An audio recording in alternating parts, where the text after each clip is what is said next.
75 years ago this summer, Ghulam Muhammad Lone began his final march down the Kishaganga River, leaving behind his livestock, his land, and his brand new homeland. For more than a year, Lone had worked hauling supplies and ammunition for the Indian Army. The United Nations brokered ceasefire agreement, though, put Lone's village, Taubat, in Pakistan-occupied Kashmir. Fearing reprisals, the members of 14 families fled to the Indian side of the ceasefire line. Today, the child born to Lone in 1953 says he'll be voting for Prime Minister Narendra Modi's party. Loan साहब बताइए, आपके ग्राम में लोग 1947 में पाकिस्तान से आए, तो आपके वालिद साहब ने क्या बताया, क्यों आए, कैसे आए, इसका जरा बताएंगे? सर, जिस वक्त 1947 में जंग छिड़ी, वहाँ हमारे गांव में ताऊबट में वहाँ हमारा हिंदुस्तान का फौज पहुंचा। उधर से उस गांव को उठाया फौज ने अपने साथ। वहाँ जब अंग्रेज आ गए, उसके बाद लग गया सीज पर लाइन। हम हिंदुस्तान के फौज के साथ आकर यहाँ बख्तौर में पहुंच गए, ताऊबट गांव छोड़ दिया। कितने कुंभे आए होंगे? हम उस वक्त 7 कुंभे आए थे, नहीं 7 नहीं 14 कुंभे आए थे। कोई तिलेल में है, कुछ उड़ी गए, कुछ इस्लामाबाद में श्रीनगर की तरफ से है। लेकिन हम जो हमारा 7 कुंभे थे वो यहाँ रुक गए। कहाँ? बख्तौर में सर। हम रह गए गाँव में, किसी घरों में अपना बैठक नहीं था, लोगों के घरों में बैठ गए हम। The BJP centered its campaign around development. There's no doubt that roads have gotten better, that school teachers have been marking their attendance where they once often used to flee for months from this tough mountain area. But there are complaints too. Unemployment is huge.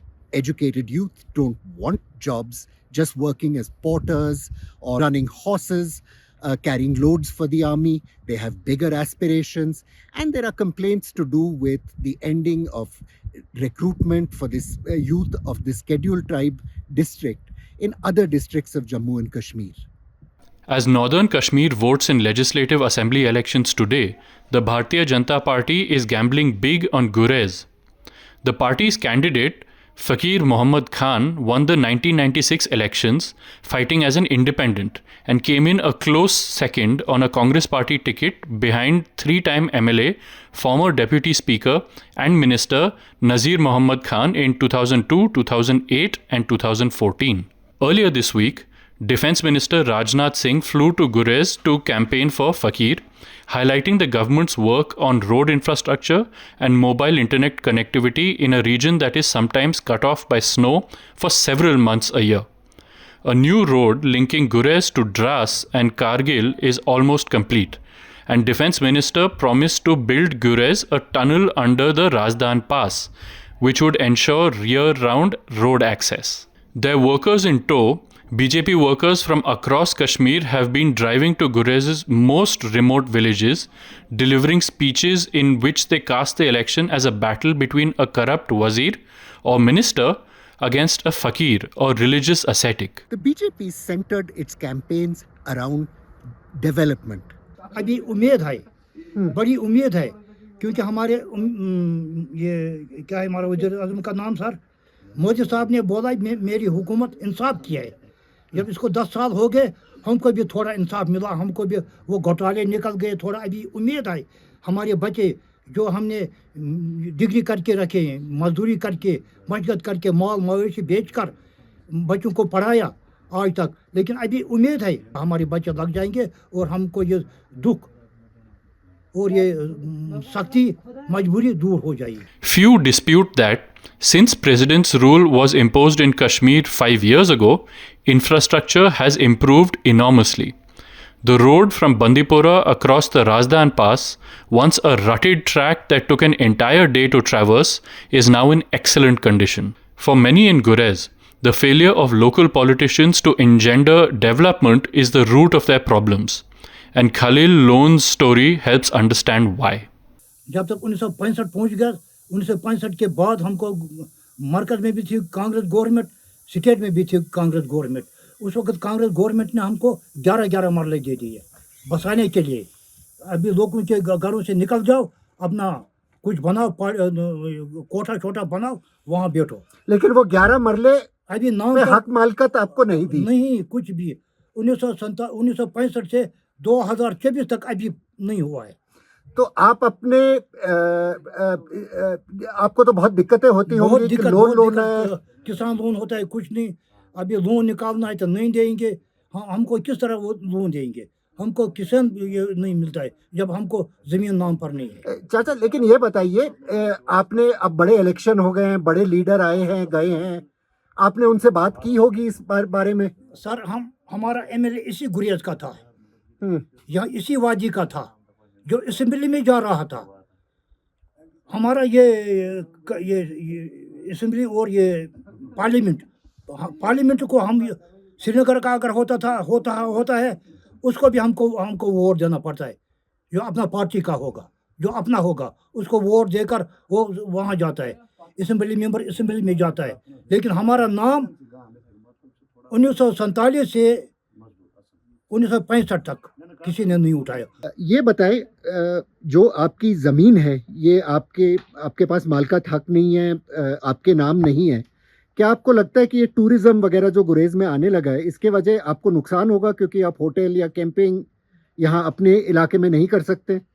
जी बिल्कुल, tourism से फ़ायदा तो है, लेकिन बंदा मतलब अगर कोई कुछ करना चाहता है उसके लिए आपके पास ज़मीन होनी चाहिए, कुछ बनाने के लिए, कुछ खड़ा करने के लिए। अगर आप एक छोटा सा शेड भी लगाओगे तो उसके लिए आपके पास अपनी ज़मीन, अपने नाम की ज़मीन होनी चाहिए। वो हमारे पास बिल्कुल है ही नहीं। जैसे हम अगर किसी जगह बनाने की कोशिश करेंगे तो सबसे पहले हमें उसके लिए क्या करना पड़ता है, सरकार से मतलब परमिशन मांगनी पड़ती है, उसके लिए आपको अलग से फ़ीस भरना पड़ेगा। तो हमारे पास एक्चुअली जो हमारी ज़मीन है वो बिल्कुल नाम पे नहीं है। इसलिए हम आपके माध्यम से हुकूमत से ये दरख्वास्त करते हैं कि हमारे रफूजी गांव में मतलब जो जितनी ज़मीन हमारे पास है वो हमारे नाम पे होनी चाहिए। Everyone isn't impressed by the development though, and many blame Prime Minister Modi for ignoring Gurez's special challenges. Following the abrogation of Article 370, Gurez lost job reservations designed to benefit backward areas. Few government departments have held recruitment drives to fill positions since 2019. Even though hundreds of young Gurez men serve the army as porters, the town has no center that coaches aspirants wanting to join the armed forces or central police. बड़ी सबसे बड़ी बेमौजूदी। क्यों ये मसला क्यों बना है? ये पता नहीं, अल्लाह ताला को पता है, ये पता नहीं। ये हमारे हुकूमत वाले वोट लेते हैं और वो चले जाते हैं, वो काम नहीं करते। आगे मरकज से मिलता है या नहीं मिलता वो पता नहीं उन्हें। ये आप, मैं देख रहा था अपने घर की काम कर रहे थे आप, रिपेयरिंग वगैरह, तो यहाँ तो गुरेज में बहुत दिक्कत होती होगी सर्दी में, क्योंकि आपके घर का नुकसान होता है बर्फ में। तो इसका सरकार कुछ मुआवजा या पैसे कुछ देता है? बिल्कुल नहीं सर। तो आपने सुना है कि कोई स्कीम है या प्राइम मिनिस्टर स्कीम है जिसमें आपको कुछ पैसा मिल सकता है? जी इससे पहले तो सुन लिया था सर, लेकिन मिला कुछ नहीं सर। आपने कागज भरे थे? डॉक्यूमेंट्स भर लिए थे सर। और ये कितने पहले भरे? कम से कम सर 1 साल हो गया, तब से कोई स्कीम नहीं सुनी sir. To make things worse, Gurez residents, like economically underprivileged people across the country, now get 5 kilograms of free grain instead of 10, and that's fueling resentment. Engineer Rashid, आज आप जम्मू कश्मीर में देखोगे आर्टिकल 370 जब से उठ गया है, उस वक्त से लेके जम्मू कश्मीर के अंदर नौजवानों को अंदर जेल में बंद किया गया है। इंजीनियर रशीद इसीलिए मतलब कि इलेक्शन में आ रहा है कि मतलब कि मैं इनको आज़ाद कराऊं, हालांकि उनमें से तकरीबन 30% 50% है बेगुनाह। ऐसे मतलब दफ़ा 144 के तहत उनको अंदर किया गया है, कोई इसके बारे में आवाज़ उठाने वाला है ही नहीं। यहाँ से मोदी की हुकूमत चल रही है और हमारा जो फंडामेंटल राइट है फ्रीडम ऑफ स्पीच वो भी बैन की गई है। मतलब हम बोल भी नहीं सकते हैं, जो बोलेगा उसको सीधा थाने में ले जाते हैं। आप बोलते रहे हो मेरे साथ, कोई आपको अभी लेके तो नहीं जा रहा? मैं हर जगह बोलता हूँ, मगर मेरे एक से काम होने वाला नहीं है सर। वहाँ ओबीसी बात कर रहा है, यहाँ हम बात कर रहे हैं, 2 बंदों से क्या हो जाएगा सर? ऐसे काम थोड़ी हो जाएगा सर। ये इंजीनियर रशीद अभी जो मतलब इलेक्शन लड़ रहा है, ये किसके लिए लड़ रहा है? कश्मीरी नौजवानों के लिए लड़ रहा है। उनमें होंगे, मैं नहीं कह सकता हूँ, कुछ होंगे मतलब जिन्होंने गलत किया होगा सर, लेकिन उनमें तकरीबन 30% कुछ ऐसे जो बेगुनाह है sir. Fakir knows he is vulnerable to the wider anti-BJP sentiment in Kashmir and is making some factually dubious claims to counter them. एक चीज़ को जो पूरी कंट्री लेवल में उछाला जाता है वो है कि ये मुसलमान दुश्मन है, मुसलमानों के अगेंस्ट है। देखिए अच्छी तरह से अगर आप हम समझेंगे इस चीज़ को, बाबरी मस्जिद थी, डिमॉलिश हो गई, ये कांग्रेस के टाइम पर डिमॉलिश होगी, तो इनका मैनिफेस्टो में आ गया था कि हम यहाँ मंदिर बनाएंगे, मंदिर बना दिया। मस्जिद के लिए मंदिर में वहाँ मस्जिद की जितनी जगह थी उसका दुगना उन्होंने जगह दे दी मस्जिद के लिए, और वर्ल्ड की नंबर 1 मस्जिद वहाँ बना रही। तो इसी तरह कई चीज़ें होती हैं जिसमें 1 अरब 40 करोड़ यहाँ पॉपुलेशन है, और मुख्तलिफ आइडियालॉजी के लोग भी होते हैं। कहीं पर अपोजिशन वाले भी कुछ गलत काम करते हैं, और ताकि गवर्नमेंट इस चीज़ में बदनाम हो जाए। लेकिन मैक्सिमम जो हम जब बाहर जाते हैं या कहीं दाएं बाएं, तो जो मुसलमान लोग हैं उनसे भी जब बात करते हैं तो वो कहते हैं मोदी जैसा अभी तक प्राइम मिनिस्टर न आया है न आएगा। If the BJP succeeds in using Fakir Khan's local popularity and cracks open the Gurez seat to give it its first presence in the Kashmir region, that will be a huge political development with consequences that might prove far-reaching. I'm Praveen Swami, reporting from the Gurez Valley for The Print.